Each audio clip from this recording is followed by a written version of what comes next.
Good morning, Year 4, and welcome to your English lesson today.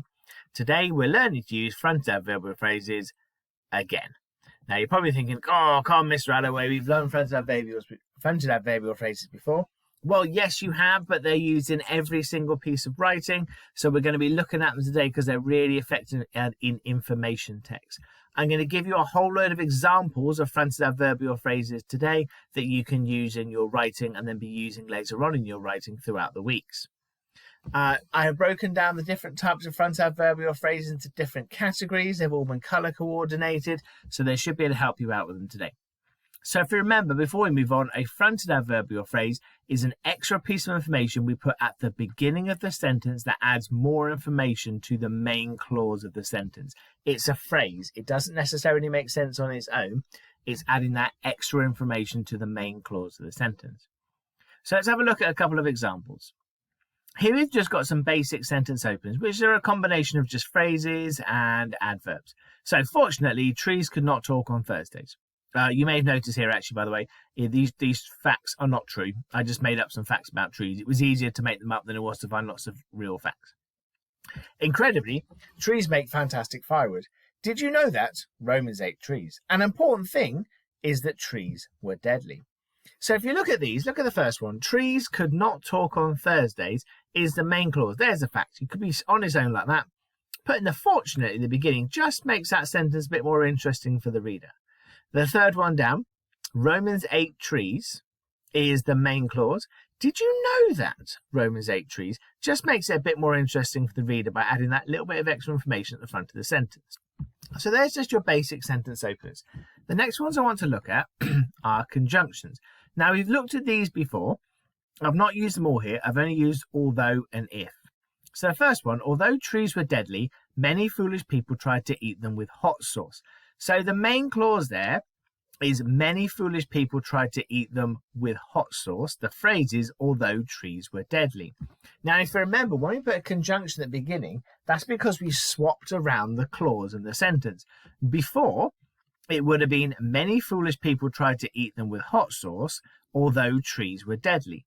But we swapped it around to have the phrase at the beginning, although trees were deadly, followed by the main clause. Not forgetting, of course, that comma after the fronted adverbial phrase. Let's have a look at the second one. If the Romans were feeling hungry, comma, they chomped down on some tree bark crisps. Again, that could be swapped round. They chomped down on some tree bark crisps if the Romans were feeling hungry. Of course, then it wouldn't be a fronted adverbial phrase because the adverbial phrase, if the Romans were feeling hungry, would be at the end rather than the front. So today, when you come to do your writing, you've got lots of conjunctions you can also use. So think about how you would use a conjunction in the middle of the sentence, write out your sentence, swap them around. This is all stuff we've done before. The next one are generalizers. Now, we have used these before. We talked about them in the key features. If you remember correctly, a generalizer is when you add that generalizing statement because you can't say for sure something was always definitely like something. So let's look at the first one. Normally, people do not mess with the biggest trees. Okay, so people did not mess with the biggest trees is the fact. Normally is the generalizer because sometimes people might have done. On average, they kill 10 squirrels a year with their venom. So they killed 10 squirrels a year with their venom is the main clause. On average is the generalizer used the fronted adverbial phrase there. Often, trees were worshipped as gods. So trees were worshipped as gods, but not all the time. They were often done. So you've got some generalizers to use today. If you've got a statement and you can't say for sure that it always happened, you can use a generalizing statement, a generalizer. The next one to look at are connectives. Now, these are different to conjunctions, but very similar. Let's look at the first one. Trees were built by Jupiter to catch squirrels, full stop. Furthermore, he designed shrubbery to ensnare rabbits. So there, can you see the connective is at the beginning of the second sentence, and it links the first sentence to the second sentence. So the first sentence is all about how trees have been built by the god Jupiter to catch squirrels. And then the next one is all about how he designed shrubbery to ensnare rabbits. So the two of them are linked together. The furthermore there is a way of linking the first sentence to the second sentence. So a fronted adverbial phrase that is a connective needs not just to be at the beginning of a sentence, it needs to be on the beginning of the second sentence that follows on from the first sentence. So they're a bit more complicated. Let's have a look at the second one. Trees were known for their relish for deadly combat. Because of this, trees made excellent gladiators. So the first one is telling you how they love that deadly combat. They relish it. The second one is telling you that therefore they were really good gladiators. So you can see how the two of them are linked. The connective, because of this, links the first sentence to the second sentence. So where these fronted adverbial phrases are slightly different, you can't just stick them on the beginning of any sentence. You have to have it so that the first sentence before it links to the second sentence. And then when you can link the two of them, then you can put the connective between them. Okay, so there's connectors for you to play around with today as well. This is not an official name for them, but I've called them paragraph enders. I found some really good fronted adverbial phrases for information text, and I've just called these paragraph enders. So we've got in summary and finally there. So let's look at the first one. In summary, trees are not to be messed with during the Roman era. Finally, the last deadly tree was removed from Britain by Batman. So you can see in summary and finally are fronted adverbial phrases that you would put right at the end of a paragraph. In the final sentence of a paragraph, you would put one of these paragraph enders. Because, of course, in summary means you're kind of summarizing and winding up everything you've just learned. And finally means it's the last piece of information. You couldn't put, finally, the last deadly tree was removed from Britain by Batman, and then the next sentence being all about how Wonder Woman then planted more trees. Because finally is the last fact. You can't put finally and then have another fact after it. So these are the last ones you can use in a paragraph.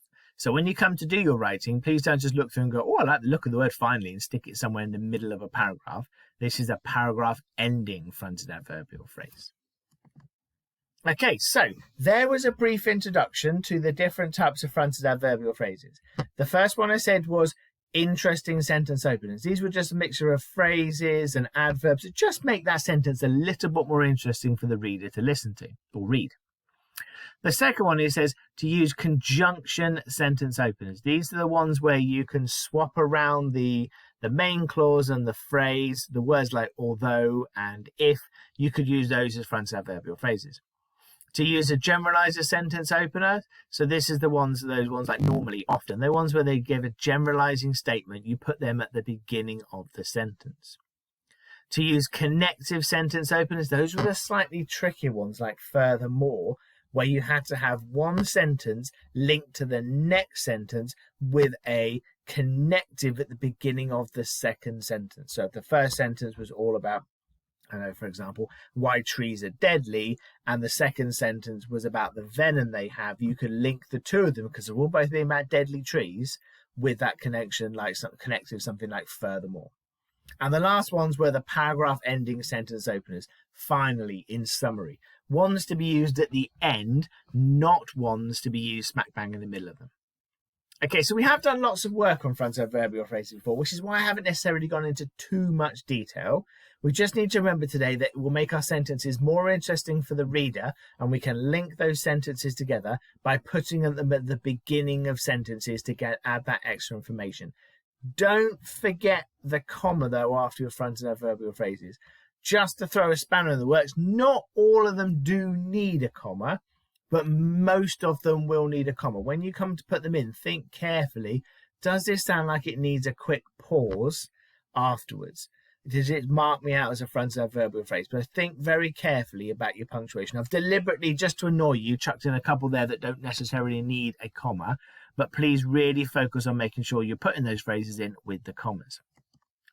So today's work, what I'd like you to do is to take the fronted adverbial phrases which are attached to this assignment, and I would like you to create some factual sentences using fronted adverbial phrases. That's the big focus today. Not how wonderful the sentences are, but can you use fronted adverbial phrases to write your sentences? To help you out, I have attaching a couple of links to this assignment that will take you some facts about the UK, take you some facts about rugby, and give you some facts about dinosaurs if you haven't got any facts you can actually use.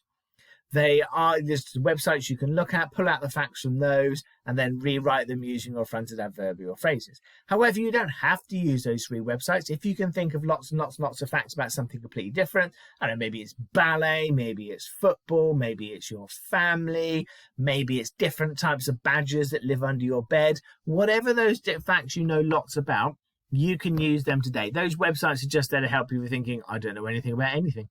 So they're there to help you out. Again, as before, there's the 3 different stars you can have there. So if you're going for the 1 star, what I'd like you to do is to write 2 factual sentences for each fronted adverbial type. So for each of the different types, if I remember correctly, there are 5. I would like 2 sentences for each. If you think, no, I can do more than that, go for the 2-star approach, which is where I'd like to write 5 factual sentences for each fronted adverbial type. So not 2 this time, 5. Or if you're feeling really adventurous, go for the 3-star one, which is where I would like you to write some paragraphs using all the fronted adverbial types. So not just standalone grammatical sentences with spaces between them, actual cohesive paragraphs with a combination of different fronted adverbial phrases throughout. So remember, the big focus today is those fronted adverbial phrases. It's not about just writing any old factual sentences. That's not what you're doing today. You are writing factual sentences, but you are making sure that every single one has a fronted adverbial phrase at the beginning. I'd also like you to make sure that you have done examples of every single type of fronted adverbial phrase. Don't just go, right, I'm going to do loads and loads and loads on generalizers and nothing else on the others. Make sure you've used all the different types to write your sentences today. Well, I see how you get on. I'm really interested to see what kind of sentences you come back with. And remember to make sure you use those fronted adverbial phrases in every single sentence.